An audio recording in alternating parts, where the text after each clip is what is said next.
In today's video, I'm going to teach you how to import data into Excel. If you need to bring information from another Excel file into your current workbook, Excel makes the process very simple. In this walkthrough, I'll show you exactly where to go, what to select, and how to finish the import cleanly so your data appears where you need it. To begin, open Excel and go to the Data tab at the top of the screen.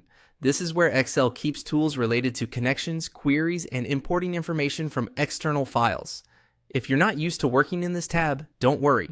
Everything we need is grouped together and easy to access.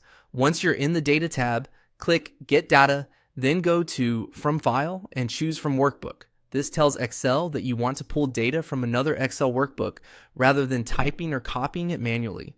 It's a useful option when you want a more structured import process, especially if the source file contains multiple sheets or formatted tables. After that, a file browser window will open. From here, select the Excel workbook you want to import. Take a moment to make sure you're choosing the correct file, especially if you have several versions saved in the same folder. When you've found the right workbook, select it and continue. Excel will then show you the available contents from that workbook. At this stage, choose the worksheet or table you want to import. If the file includes more than one sheet, this is where you decide which specific set of data you want to bring in. In some cases, tables may be easier to work with because they're already organized, but either option can work depending on how the source file is set up. Once you've selected the worksheet or table, click Load. Excel will import the data and place it into your workbook.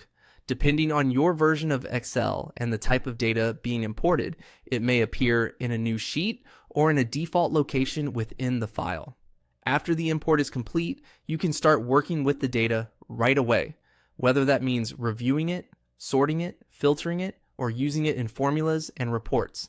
And that's it. You've successfully imported data into Excel using the built-in Workbook Import feature. Thanks for watching, and I hope this helped make the process clear and easy to follow.